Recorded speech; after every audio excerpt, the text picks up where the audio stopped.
नमस्कार। UP today के YouTube channel पर आपका स्वागत है। इसे कहते हैं नहले पे दहला। जी हाँ, एक तथाकथित भाजपा नेता ने, कार्यकर्ता ने एक तथाकथित कांग्रेस नेत्री को सोशल मीडिया पे तमाम अभद्र कमेंट किया। उस कमेंट से गुस्साई उस तथाकथित कांग्रेस नेत्री ने कमेंट करने वाले तथाकथित भाजपा कार्यकर्ता के घर पहुंचकर पीट दिया। पीटने के पश्चात मीडिया से बातचीत करते हुए उस तथाकथित कांग्रेस नेत्री कार्यकर्ता ने क्या कहा है, आप उसके वीडियो को आगे देखेंगे। हाँ, एक निवेदन है, यदि अभी तक आपने यूपी टुडे के यूट्यूब चैनल को सब्सक्राइब नहीं किया है तो आज ही सब्सक्राइब करें, बेल आइकन को दबावें। धन्यवाद।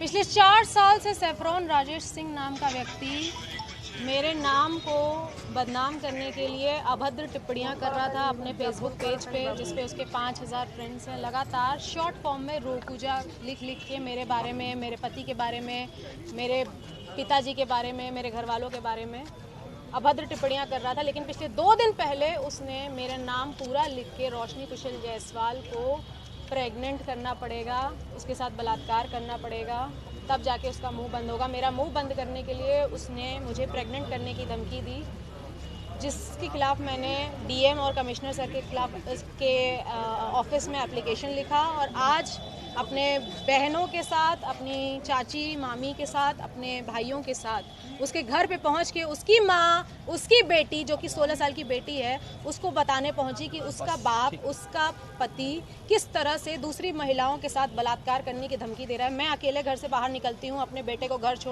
स्कूल छोड़ने के लिए, उसे ट्यूशन छोड़ने के लिए। मुझे अकेला पाकर वो कभी भी मेरा बलात्कार कर सकता है। मेरा बलात्कार होने के बाद, जैसे आरजीकर मेडिकल कॉलेज की महिला के साथ बलात्कार होने के बाद लोग उसके सपोर्ट में मोमबत्ती लेकर बाहर निकल रहे थे सपोर्ट के लिए, मैं नहीं चाहती कि मेरा बलात्कार या किसी भी महिला या किसी भी बेटी का बलात्कार होने के बाद लोग फिर से आरजीकर मेडिकल कॉलेज की तरह, निर्भया कांड की तरह मोमबत्ती लेके निकलें। अगर बलात्कारी ऐसा है, सैफरॉन राजेश सिंह जैसा है, और उसका घर मुझे पता है, जो मेरे ही शहर बाबा विश्वनाथ की नगरी काशी में रहता है, तो मुझे उसके घर पे जाके उसकी बीवी, उसकी बेटी, उसकी माँ को ज़रूर बताना चाहिए कि वो क्या है। तो मैं उसके घर गई और उसके घर पे उसकी माँ, बहन, बेटी को जब मैं बताने लगी तो उन लोगों ने अपने घर के बाहर कुर्सियाँ फेंकी, हम लोगों के साथ हाथापाई करने की कोशिश की, जिसके खिलाफ अभी हम लोग थाना लालपुर पांडेपुर पे आके मुकदमा दर्ज करवा रहे हैं। और मैं आप सभी से रिक्वेस्ट करना चाहती हूँ कि सोशल मीडिया प्लेटफॉर्म पर अगर कोई भी इंसान आपको इस तरह से बलात्कार करने की धमकी दे रहा है और अगर आपको पता है कि उसका नाम और उसका पता क्या है, चुप मत बैठिए। मैं हर उस महिला के सपोर्ट में आज आवाज़ उठा रही हूँ जो इन जैसे बलात्कारियों के चपेट में आ जाती हैं। ये कितने महीने से चल रहा है? ये पिछले 4 साल से शॉर्ट फॉर्म में रोकूजा लिख के मेरा नाम खराब कर रहे थे और मेरे घर वालों के खिलाफ अभद्र टिप्पणियाँ, मुझे कभी भी कुछ भी बोल देना कि मैं अपने घर से पैसा लेके दुबई भागी हूँ या मैं ऐसी हूँ, मैं वैसी हूँ, कुछ भी कुछ लिख रहे थे। शॉर्ट फॉर्म में रोकूजा लिख रहे थे। मैंने कहा कि कुत्ता है, भौंक रहा है। ये कम से कम 250 पन्ने का फोटो स्टेट है जिसमें सारी चीज़ें लिखी हुई हैं। पहले इस्तेमाल करो फिर विश्वास करो को सही में फॉलो करती रोशनी कुशल जायसवाल, ये सैफरॉन राजेश सिंह की आईडी है।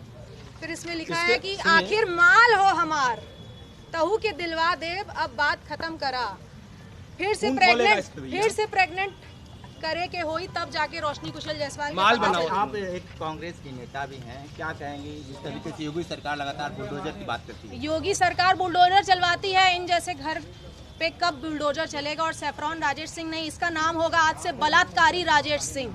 इसके घर में, इसके मोहल्ले में, ये सारे फोटो स्टेट मैंने हर घर में बांट के आए हैं कि आपके मोहल्ले में रहता है ये बलात्कारी सैफरॉन राजेश सिंह, जो दूसरे की, मैं भी किसी की माँ हूँ, मेरा 9 साल का बेटा है, मैं भी किसी की बीवी हूँ। मेरे पति का खून खोलेगा कि नहीं जब उसकी बीवी को इस तरह से बलात्कार करने की धमकी आएगी? 4 साल से चल रहा है। आपको लगता है कि किसी राजनीतिक पार्टी से बिलोंग करते हैं? आरएसएस का है, अपने आप को आरएसएस का बोल रहे हैं, और क्या है क्या नहीं है मैं उनको ना जानती हूँ ना मुझे उनको जानना है। बस ऐसे बलात्कारियों से अपनी माँ, बहन, बेटियों को बचाएं। बीएचयू में भी भाजपा के लोग 3 लोग गिरफ्तार हुए थे। हर जहाँ पे बलात्कार की बात होती है वहाँ भाजपा और आरएसएस के लोग ही शामिल होते हैं। मैं इसमें अभी कोई पॉलिटिकल बात नहीं करना चाहती हूँ। मैं एक महिला हूँ, मैं हर महिला के लिए आवाज़ उठा रही हूँ और ऐसे बलात्कारियों से बचें। वो ये जो लिख सकता है, इनके दोस्त अभी बाहर आके कह रहा है कि उसने बलात्कार अभी किया नहीं है, उसने लिखा है भैया का सिर्फ। नाम क्या था जो बोल रहे थे? तो ऐसे दोस्तों को मैं कहना चाहूंगी कि वो दोस्त कह रहे हैं कि अभी वो उसने किया नहीं है बलात्कार, आप उसको बलात्कारी मत बोलिए, उसने सिर्फ लिखा है। तो जो लिख सकता है 5000 लोगों के बीच में मेरे लिए, वो करने में चूकेगा क्या? मुझे अकेला पाके कहीं पे भी, मैं हर वक्त अपने बॉडीगार्ड लेके नहीं घूमती हूँ, हर वक्त मैं अपनी चाची मामी के साथ नहीं घूमती हूँ, मुझे अकेले निकलना पड़ता है अपने बेटे को स्कूल छोड़ने के लिए। मैं उस समय 4 बॉडीगार्ड लेके नहीं निकलती हूँ। तो मेरे साथ कल कुछ हो जाएगा तो ऐसे बलात्कारी राजेश सिंह के खिलाफ उसके दोस्त आएंगे सपोर्ट करने के लिए, ऐसे सपोर्टर। उनकी बीवी भी कह रही है लिख दिए तो क्या हो गया। अरे तो 4 साल से चल रहा था, इससे पहले आप अधिकारी पास गई थी शिकायत करने के लिए? अरे ऐसे कुत्ते बहुत आते हैं, मेरे मिलियंस ऑफ फॉलोअर्स हैं जो भौंकते हैं शॉर्ट फॉर्म लिख के, लेकिन जब सामने मेरा पूरा नाम लिख के बलात्कार करने की जब धमकी थी, इसके पहले 2 साल पहले भी मुझे जान से मारने की धमकी आई थी, मैंने कंप्लेन की थी, मुझे इंसाफ मिला था। तो आज एक बार फिर से बलात्कार करने की धमकी आई है। मैं कभी भी अकेले पाके मैं किसी ऐसे बलात्कारी का शिकार ना हो जाऊँ, इसलिए मैंने थाना की कार्रवाई करना ज़्यादा सही दिया है, क्या बोले लोगों ने? उन्होंने बोला है कि साइबर क्राइम है, ये साइबर पे उन्होंने लिखा है और आगे कार्रवाई होगी। मैं योगी मोदी जी से निवेदन करना चाहती हूँ कि ऐसे बलात्कारी राजेश सिंह के घर के ऊपर और बुलडोजर महिलाओं से कब क्या चलेगा? करना चाहेंगे जो महिलाएं डर जाती हैं? जो भी महिलाएं ऐसे लोगों से डर जाती हैं या छोड़ देती हैं, मैं उन सब से रिक्वेस्ट करना चाहूँगी कि अगर ऐसे लोगों को छोड़ते हुए आएंगे तो कभी आपकी बहन, आपकी बेटी, आपकी बीवी कोई भी हो सकती है। तो इन जैसे लोगों को बिल्कुल नहीं छोड़ना है, इनके खिलाफ आवाज़ उठानी है और महिला सशक्तिकरण की मिसाल पैदा करनी है। Thank you.